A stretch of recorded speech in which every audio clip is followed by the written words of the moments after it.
2025 সালের নীতিমালা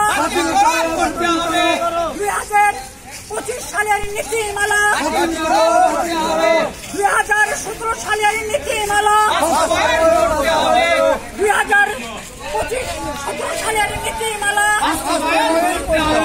দুনিয়ার মজদুর দুনিয়ার মজদুর লড়াই লড়াই লড়াই চাই লড়াই করে বাঁচতে চাই এই লড়াইয়ে জিতবে কারা বিএডিসি শ্রমিকেরা এই লড়াইয়ে জিতবে কারা বিএডিসি শ্রমিকেরা দুনিয়ার মজদুর দুনিয়ার মজদুর। আজকে বাংলাদেশ কৃষি উন্নয়ন কর্পোরেশন বিএডিসির সকল শ্রমিকগণ সারা বাংলাদেশে একযোগে মানববন্ধনে অংশগ্রহণ করেছে। আমাদের এই মানববন্ধনে অংশগ্রহণ করার পেছনে কিছু দাবি দেওয়া রয়েছে, যে দাবিগুলো আমাদের ঊর্ধ্বতন কর্তৃপক্ষকে অনেক আগে থেকে আমরা লিখিতভাবে এবং মৌখিকভাবে বলে আসতেছি, কিন্তু এই দাবির কোনো সুরাহা করা হয়নি। আজকে এই দাবি বাস্তবায়ন না হওয়ার কারণে আমরা সারা বাংলাদেশের যে শ্রমিকগুলো আছি, এই শ্রমিক ঐক্যবদ্ধ হয়ে সারা বাংলাদেশে একসাথে একযোগে মানববন্ধন চলছে এবং কর্মবিরতি ঘোষণা করছি। আমরা এই কর্মবিরতি আমাদের আজকে একদিনের ফসল নয়, দীর্ঘদিন যাবৎ আমরা আবেদন করে আসছি আমাদের ঊর্ধ্বতন কর্তৃপক্ষের কাছে।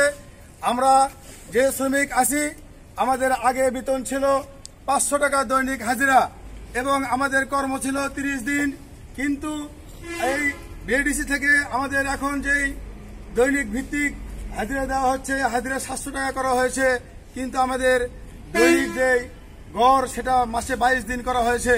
যে 22 দিন একটি শ্রমিকের পক্ষে তাদের সংসার চালানো খুবই কঠিন। 22 দিনে একজন শ্রমিক কিভাবে তার সংসার চালাবে, কিভাবে তার 22 দিনের শ্রমিক মজুরি নিয়ে কিভাবে তার ছেলে মেয়েদের লেখাপড়া করাবে, কিভাবে তার ঘর ভাড়া দেবে, কিভাবে তার পরিজন চালাবে, এটা আমরা দিশেহারা হয়েছি। এই জন্য আমরা ঊর্ধ্বতন কর্তৃপক্ষকে বারবার লিখিতভাবে বলেছি, মৌখিকভাবে বলেছি, কিন্তু তারা কোনো ব্যবস্থা গ্রহণ করেনি। অবশেষে আমরা কর্মবিরতি দিতে বাধ্য হয়েছি। আমরা একটাই দাবি আমাদের, যে 2025 সালে যে শ্রমিক নীতিমালা করা হয়েছে, এই শ্রমিক নীতিমালা আমরা মানি না। আমরা শ্রমিক নীতিমালা মানি না।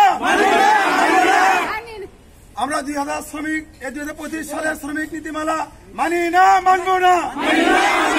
2025 নীতিমালা, 17 নীতিমালা। আমি আমার বিএডিসির ঊর্ধ্বতন কর্তৃপক্ষকে বলতে চাই যে 2017 সালে যে নীতিমালা করা হয়েছে, 17 সালের নীতিমালাকে বাস্তবায়ন না করে, 17 সালের নীতিমালাকে উপেক্ষা করে আপনারা কেন 2025 সালের নীতিমালা নিয়ে এত তাড়াহুড়ো করছেন? 2025 সালের নীতিমালার আগে তো 17 সালের নীতিমালা করা হয়েছে। আপনাদেরকে আমরা অনুরোধ করি, আপনাদেরকে আমরা দুই হাতে পায়ে ধরে বলি যে আপনারা এই শ্রমিকের দিকে তাকায়া, আমরা তো আপনাদেরই ভাই, আপনাদেরই সন্তান, আমাদের পরিবার কিভাবে চলবে এটা আপনারা নেক নজর দেবেন। 2017 সালের নীতিকে বাস্তবায়ন করবেন।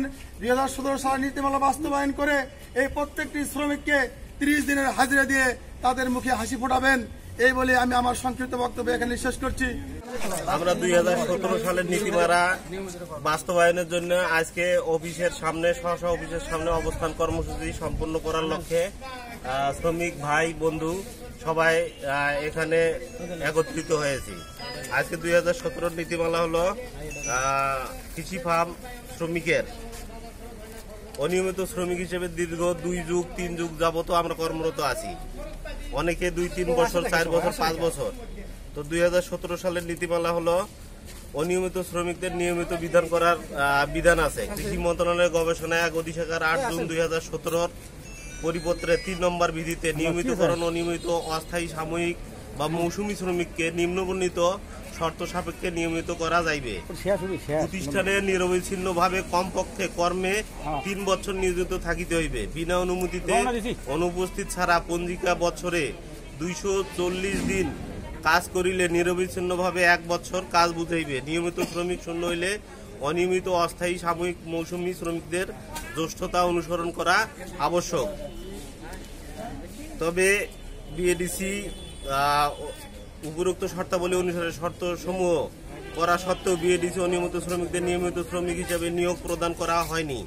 পরবর্তীতে আরও একটি আদেশ দেয় কৃষি মন্ত্রণালয়ের গবেষণা 19 সেপ্টেম্বর 2023 খ্রিস্টাব্দের স্মারক নম্বর 402 এবং কৃষি মন্ত্রণালয়ের উপকরণ 1 অধিশাখা 15/9/24 খ্রিস্টাব্দে ইউএ লোড নম্বর 256 আরও একটি আদেশ দেয়। মোট 2টি আদেশে বিএডিসিতে শ্রমিক নিয়মিতকরণের জন্য বলা হয়। কৃষি মন্ত্রণালয়ের অধীন বিভিন্ন প্রতিষ্ঠানে বাস্তবায়ন করা হয়েছে। দীর্ঘ 7 বছর অতিবাহিত হওয়ার পরও বাংলাদেশ কৃষি উন্নয়ন কর্পোরেশন বিএডিসি এই আদেশ বাস্তবায়ন করে নাই।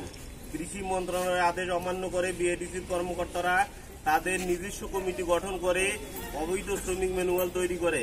বিএডিসি কর্তৃপক্ষ অবৈধ এই শ্রমিক ম্যানুয়াল দ্বারা এখনো পর্যন্ত শ্রমিকদের উপর নিয়ন্ত্রণ করে আসছে। বাংলাদেশ কৃষি উন্নয়ন কর্পোরেশন বিএডিসি রাজস্ব খাতে কর্মকর্তা কর্মচারী কম থাকায় অনেক বছর যাবৎ সংস্থার বিভিন্ন কার্যক্রম চলমান রাখার জন্য সংস্থার বিভিন্ন শূন্য পদের বিপরীতে শ্রমিক নিয়োগ করা হয় এবং শ্রমিক দিয়ে অদ্যাবধি সংস্থার বিভিন্ন কার্যক্রম পরিচালনা করে আসছে। বর্তমানে সংস্থার বিভিন্ন দপ্তরে বেশিরভাগ মাঠ পর্যায় থেকে শুরু করে অফিস পর্যন্ত শ্রমিক দিয়ে